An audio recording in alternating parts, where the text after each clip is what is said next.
want to apologize about a deleted post. Last night, I had a late night thought and posted it carelessly. My mistake. Apologies, everyone.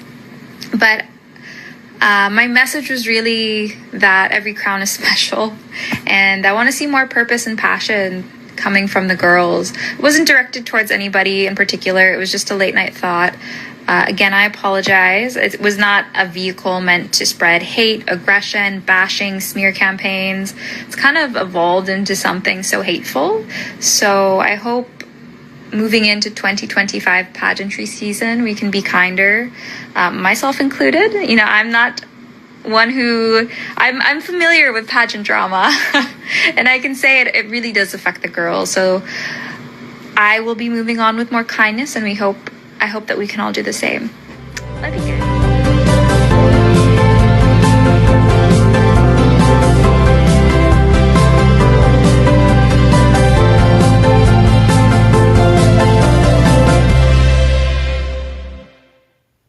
Hello Caravelas, mabuhay! This is Gaysel Ortega and welcome back to my YouTube channel. Kamusta po kayong lahat? Good morning, good afternoon, good evening.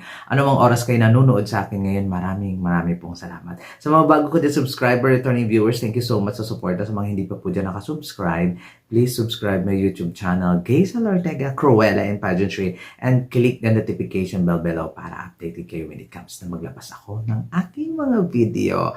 At syempre, ay pag-uusapan natin ngayon ang paghingi ng apology ni Maureen Montaigne sa tao. Syempre, nabash talaga siya ng bonggang-bongga.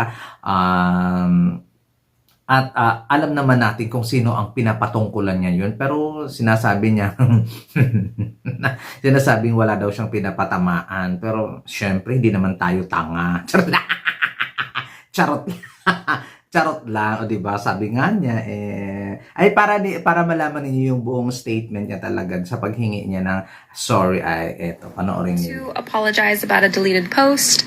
Last night, I had a late night thought and posted it carelessly. My mistake. Apologies, everyone. But my message was really that every crown is special, and I want to see more purpose and passion coming from the girls. It wasn't directed towards anybody in particular. It was just a late night thought. Again, I apologize. It was not a vehicle meant to spread hate, aggression, bashing, smear campaigns. It's kind of evolved into something so hateful. So I hope moving into 2025 pageantry season, we can be kinder, myself included. You know, I'm not one who, I'm familiar with pageant drama and I can say it really does affect the girls. So I will be moving on with more kindness, and I hope that we can all do the same. Love you guys. Oh, ayan, narinig na ninyo at napanood kung paano siya humingi ng sorry sa public. So, sino ba naman tayo para hindi natin patawarin ng bonggang-bongga si Maureen? O, diba? Kayo ba? Patawad nyo ba agad? O, diba? Kung ako okay lang, humingi naman ng pasensya. Pero, bakit nga ba humingi ng pasensya? Guilty? Or nabash ng bonggang-bongga? Or ayun lang. Bakit kung pinanindigan na lang, hindi na lang humingi ng pasensya? At totoo naman, kung totoo naman yung sinasabi niya, dapat mahalin natin yung corona at hindi basta-basta iwanan or whatsoever ang gusto niyang ipaliwanag. Pero ang akin kasi tumatanda tayo, girl. At saka hindi naman nagmamatter yung corona na yun. Ano naman kung iiwanan mo, wala ka namang magagawa na doon. Sa totoo lang.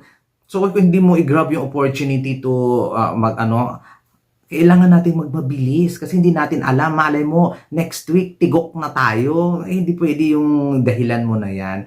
Sabi nga niya, spread more kindness. Na-accept ko naman yung pag-apology na. Sincere naman yung pag-apology yata ni Maureen. So, sino ba tayo para hindi tanggapin yun? Pero nakakaloka lang. Bakit nag-sorry? Dahil binash? Ganon. Dahil kung hindi ka binash at dahil kung hindi sikat yung pinapatungkulan mo ng message mo ay dead ma lang at kaya mo apihin, ganon. Char lang, char lang. So, tanggapin na lang natin si ng apology ni Maureen. Iba talaga, no? Lumalabas din naman talaga yung mga eksena at mga kakemehan ngayon ng mga beauty queen talaga pag sa mga ano na, no? Ay nako, sila-sila rin mismo ano ba 'yun? Sila-sila rin mismo ang nagpapakilala sa mga sarili nila. Dayon. At sa susunod wag na, o di ba? Okay lang na kami.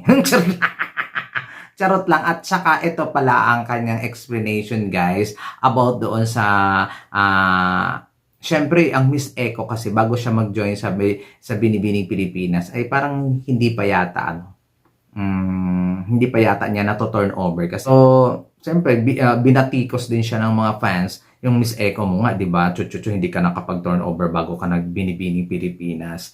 Pero ito yung kay paliwanag niya. For clarification, I did complete my Miss Eco Philippines reign. I did a full year and then crowned my successor, Kelly Day. And after that, I was free. Unfortunately, there was the pandemic and Miss Eco International didn't push through. It was rescheduled. So there were a lot of issues. And then the winner got pregnant. But back then, as a runner-up, we didn't have contracts. So I wasn't contractually obligated to accept the crown. And I knew it wasn't my destiny. I wanted a full reign. I wanted to experience, everything that I worked for. And I felt like I didn't win that pageant. The crown wasn't mine. And I think in the end, the second runner-up, the third runner-up didn't accept the crown either. It was actually the fourth runner-up from Malaysia that accepted. But yeah, just to clarify, I did finish my reign. It was a beautiful, fun reign. And I'm friends with MWP and ALV now. So there's no more bad blood. Okay, hope that clears things up. So, ayan na ang ating paliwanag ng ating Miss Globe 2021 Maureen Montaigne. Ganon. So, kayo na bahala umintindi. Kayo naman ang nakakaintindi. Kayo namang marunong magbasa. Ay, makinig at saka umintindi kung totoo ba yung pag-apology niya. I'm not here to judge her. Basta ako okay na yun sa akin. At wala naman daw siyang pinapatungkulan sa kanyang ano ba yun? Wala naman daw siyang pinapatungkulan kahit na sinong tao doon sa kanyang post. Doon sa kanyang reply sa post. So, bakit binura? Kontrabida talaga ako, no? At bakit nag-apologize kung walang pinapatungkulan? Ganon. Charot lang. Basta ako, okay na ako. Let's be kind to everybody. Be kind to animals.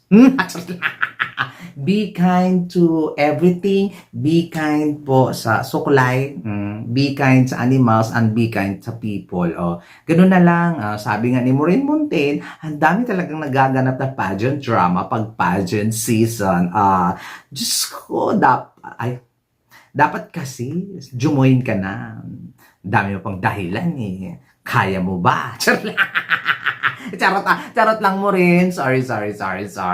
Diba? So, ayun, apology accepted naman. Para sa akin, bahala kayo dyan kung hindi niyo accept. Basta ako accept ko ng bonggang-bongga. Basta next time, mag-ingat na lang tayo. Kasi si Maureen Montaigne kaya malaking tao ka, ina-idol ka ng lahat, talagang minamahal ka ng pageant fans, ng mga pageant enthusiasts. At next time, sana alam mo rin na ang may tiyaga ay may nilaga. O kaya kung may tiyaga ay may nilaga. O, di ba? Hindi sugar. Mag-aral muna kung paano bigkasin yun, huwag magpangahas. Charot lang. Ayan. Ayan guys, maraming salamat. Ano ang inyong opinion sa public apology ni Maureen Montaigne sa ginawa niyang post regarding sa certain whatsoever, kung sino man yung pinaparinggan niya. O, diba? Comment down below lang kayo, views and opinion ninyo and violent reaction para pag-usapan natin sa comment section. Basta ako, peace. Love na tayo, guys. Love. Si Maureen Montaigne ang gumawa ng eksena yan. So, naghingi naman siya ng sorry. So, ayun, pagbigyan natin ng bonggang-bongga. At ibalik natin ang nabasag na pagmamahal ng iba kay Maureen Montaigne. Ayun, yun lang. Maraming salamat sa inyo, guys. At thank you so much sa laging pagsubaybay sa aking YouTube channel, Gazel Ortega. Paalam.